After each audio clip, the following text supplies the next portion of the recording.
দেশ থেকে চলে যেতে হলো কেন স্যার?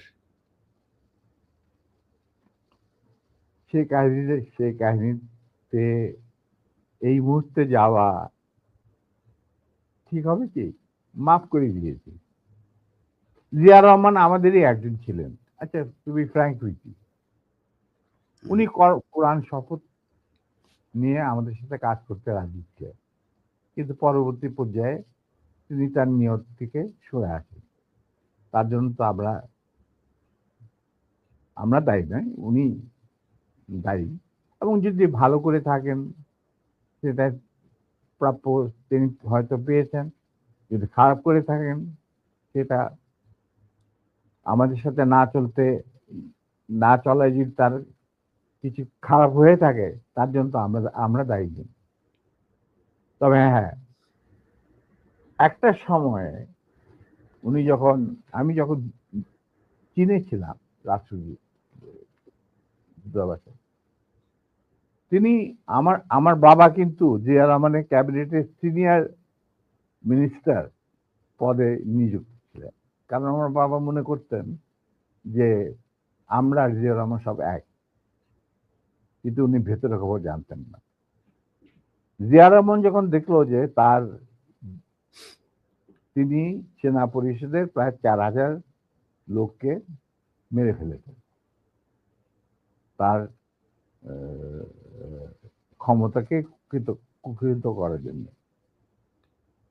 আমরা তারপরে যখন তিনি দেখলেন যে তার অবস্থা খুব খারাপ, ভেতরের খবরটা সাধারণ জনগণ দেখে না, সাধারণ জনগণ দেখছে জিয়া রহমান সানগ্লাস, রেবন, গঞ্জি, কাঁধে কোদাল বসে আছেন, এই সমস্ত। কিন্তু ভেতরে যে কি হচ্ছিল আসল ক্ষমতা কেন্দ্রে, সেই সম্পর্কে সাধারণ জনগণ জানারও কোনো স্কোপ ছিল না, তারা জানতেন না। সেখানে তার অবস্থা ছিল নরবলে, কারণ ওইখানে তিনি ডিভাইড এন্ড রুল নীতি প্রয়োগ করেছিলেন, যেটা খুবই মারাত্মক একটা হুমকি ছিল তার জন্য। তিনি হয়তো বুঝতে পারেন নাই। তিনি যখন রাষ্ট্রীয় সফরে আসেন, আমার বাবাকে deputy head of the delegation করে নিয়ে আসলেন এবং আমাকে বললেন যে let us forget and forgive, তোমরা আমাদের পাশে দাঁড়া। আমরা বললাম, স্যার এটা আপনার পক্ষে, আপনার বললেন আমি কৃতার্থ, কিন্তু আমার মনে হয় আমাদের পক্ষে সেটা সম্ভব। কারণ এর জন্য সম্ভব না, আপনি আমাদের সহকর্মীদের রক্তে যে রক্তক্ষরণ ঘটিয়েছেন, সেই রক্ত মারিয়ে আপনার পাশে যদি গিয়ে দাঁড়াই, প্রথম গুলিটা আমাকেই যেতে হবে, মুনাফেক হিসাবে। তার আমি আপনাকে বাঁচাবো, বা আমরাই বা আপনাকে বাঁচাবো, সে রাস্তা তো আপনি বন্ধ করে দিয়েছেন স্যার। এটা কত সালে স্যার? এটা যে জিয়া রহমান কোন সালে গিয়েছিল, মনে হয় 81? 76 না 77, সামথিং লাইক দ্যাট। হুম, ওই যে ওনার একটাই রাষ্ট্রীয় সফর ছিল চীনে, এটা হুম। তুমি দেখে নিতে পারো, আমার বইতে লেখা আছে সবকিছু আচ্ছা, বিষয়। আচ্ছা। 77 বোধহয়। এবং তার সাথে যে আমার কি ডায়ালগ হয়েছে 1 to 1, যেটা মধ্যে আর কেউ উপস্থিত ছিল না, পাশের ঘরে অবশ্য বেগম সাহেবা ছিলেন। আচ্ছা তো স্যার, আরেকটা জিনিস পরিষ্কার হই স্যার। আপনি কি একটা বলছিলেন যে কোরআন শপথ করা হয়েছিল। মানে কি হ্যাঁ, কি মানে হয়েছিল? আমি বলি, শোনো, এই যে সেনা পরিষদ, আমরা যখন ভারতে যুদ্ধ করছিলাম, যখন আমরা বুঝতে পারলাম ভারতের গেম প্ল্যানটা, তাদের একটা সুদূর প্রসারী চক্রান্তমূলক আহ, একটা পরিকল্পনা রয়েছে বাংলাদেশকে প্রথমে ক্লায়েন্ট স্টেট, তারপরে অঙ্গভূত করা, সিকিমের মতো। হুম, আর সেখানে লেন্দুদ্দোজি ছিলেন, আমাদের মুজিবুর রহমানকে বানানো হলো তাজউদ্দিন, আর পরে মুজিবুর রহমানকে বানানো হলো সেই লেন্দুদ্দোজ। এটা যখন আমরা বুঝতে পারলাম, তখন সমমনা কমান্ডার যারা পলিটিক্যালি কনসিয়াস ছিল ছাত্র জীবনে, ধরো বা পরবর্তী জীবনে, তখন আমরা বললাম যে আরে আমাদের তো আসল যে যুদ্ধ, সেটা তো হবে স্বাধীনতার পর। ভারতের আগ্রাসী মনোভাব নিয়ে যখন বাংলাদেশকে গিলে খেতে যাবে, সেইটার বিরুদ্ধে আমাদেরকে লড়তে হবে, তার জন্য আমাদের প্রস্তুত থাকতে হবে। প্রস্তুতি এখনই গ্রহণ করতে হবে। তখন আমরা ওই মুক্তিযুদ্ধের আড়ালে আমরা সেনা পরিষদের বীজ বপন করি। তো তোমার মনে থাকার কথা, যদিও Zia Rahman declaration of independence দিয়েছিল, প্রথমে তিনি নিজেকেই অস্থায়ী সরকারের প্রধান হিসাবে দাবি করেছিল, মানে ভাষণে বলেছিলেন। পরে ইন্ডিয়ার চাপে উনি এটাকে বদলে যে মুজিবুর রহমানের ইনস্ট্রাকশনে আমি এই ঘোষণা দিলাম স্বাধীনতা। এরপরেও কিন্তু তার প্রতি ইন্ডিয়ান সরকার বা আওয়ামী লীগ সরকার কখনোই আস্থা রাখতে পারে নাই। তারা তাকে সেক্টর কমান্ডারের অবস্থান থেকে সরিয়ে এনে হেডকোয়ার্টার দাম করে এক সেফ হাউসে, মানে আমাদের কিছু সেফ হাউস ছিল যেখানে আমরা থাকতাম বা আমাদের সাথীরা সুজাত কল্যাণীতে, মানে এই প্রভাব অফ ক্যালকাটা একটা বাড়িতে ওনাকে না নিষ্ক্রিয় করে রাখা হইত। তখন আই ওয়াজ দ্য ওনলি, কেউ জিয়া রহমানের আশেপাশে যায় না, কারণ উনি ভারতের চক্ষুষু, উনি আওয়ামী লীগের চক্ষুষু, তো কে যাবে ওনার সাথে দেখা করতে? তখন কিন্তু আমি, কারণ আমি জিয়া রহমানকে অনেক আগে থেকে চিনি, পাকিস্তান আমল থেকে চিনি, একসাথে কাজও করেছি।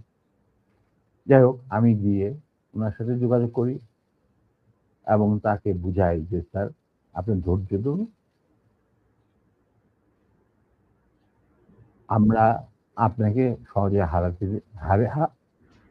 হারাবো না।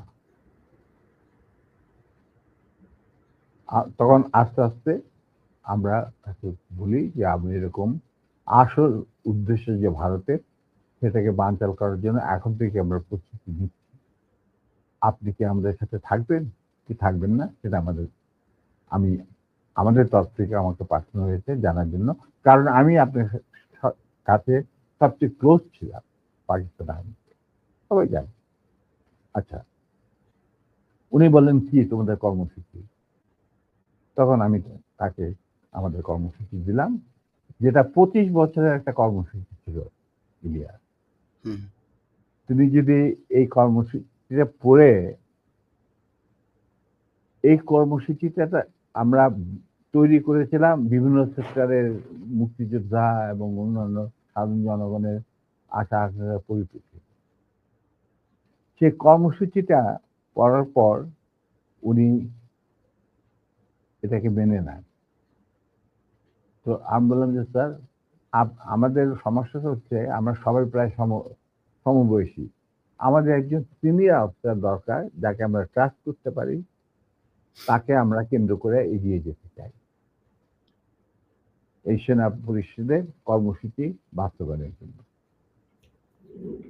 স্বাধীনতার পর, স্বাধীনতা যুদ্ধ তো করবোই, স্বাধীনতার পর এই কর্মসূচি আমরা বাস্তবায়ন করব অন্যান্য সমমনা দেশপ্রেমিকদের সঙ্গে নিয়ে। তখন উনি এটা খুব কেয়ারফুলি আমাদের কর্মসূচি পড়লেন।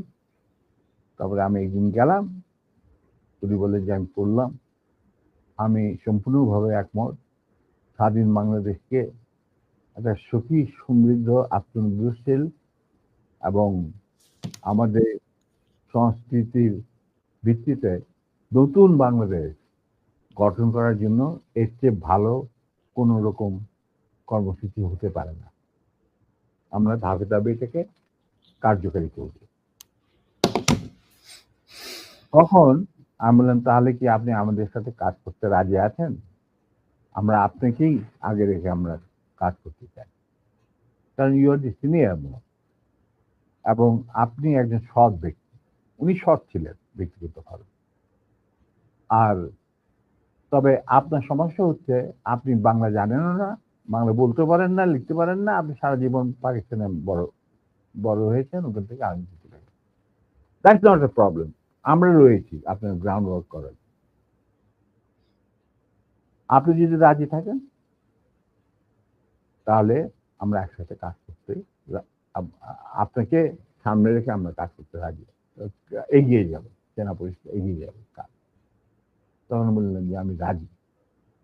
তখন বললেন যে স্যার আমাদের সাংগঠনিক বিধান অনুযায়ী আপনাকে একটা কোরআন শপথ নিতে হবে, যে কোরআন ধরে আপনি বলবেন যে আমি এই কর্মসূচি ভিত্তিক কর্মকাণ্ড, সেনা পরিষদের কর্মকাণ্ড পরিচালনা করার জন্য শীর্ষ নেতা হিসেবে যোগ দিতে রাজি আছে। উনি উজু করে আসলেন, কোরআন শরীফ রাখা হলো, তার উপর হাত রাখলেন, আমিও ওর হাতের উপর হাত রাখলাম, তারপরে এই শপথ উনি দিলেন। তবে একটা শর্ত থাকতো ওনার তরফ, যে যতদিন পর্যন্ত রাষ্ট্রীয় ক্ষমতায় আমরা না যেতে পারবো, ততদিন পর্যন্ত সেনা পরিষদের সাথে আমার যে কোনো সম্পর্ক আছে সেটা প্রকাশিত করা যাবে না। আমরা হলাম এক্সিকিউটিভ, আমরা সবাই পরামর্শের মাধ্যমে হলাম এক্সিকিউটিভ। বললো শুধু তুমি আর নূর এই দুজনের পারমিশন থাকবে আমার সাথে যে কোনো সময় যে কোনো অবস্থায় যোগাযোগ করা। আমি বললাম আমাদের খুব বেশি যোগাযোগ করার দরকার হবে না, তবে প্রয়োজন মতো নিত্য বেসিসে আমরা দুজনেই আপনার সাথে যোগাযোগ করি। তাও তার বাসায়, অফিসে না। এই হলো কথা। তার মানে তার সেই শপথ তো আপনি রাখলেন না। আপনি মনে করলেন যে আমাদের বিদেশে রাইখা এই ছিড়ায় ছেটায় আপনার আন্ডারই, সরকারের আন্ডারে থাকবো আমরা বিভিন্ন দূতাবাসে। আপনি আপনার যাদেরকে আপনি বিশ্বাসযোগ্য মনে করেন তাদের নিয়ে আপনি রাষ্ট্র চালাবেন, চালান। আমরা তো কোনো রকম বিরোধিতা করি নাই আপনার, করবো। আজ আপনি আমার বাবার সামনে বলছেন যে তোমরা let us forget and forgive and start afresh. রাজনীতিতে বা রাজনীতি হলো দাবা খেলা। দাবা খেলায় একটা চাল দিয়ে চাল আবার পিছনে নেওয়া যায় না। চালের আগে আপনাকে চিন্তা করতে হয়, এটা একবার চাল দেওয়ার পর আর সেটাকে ফেরত নেওয়া যায় না। আপনি হাউ ক্যান উই স্টার্ট এফ্রেশ? এটা সম্ভব নয়। এইভাবে আমাদের মিটিং শেষ হয়ে যায়।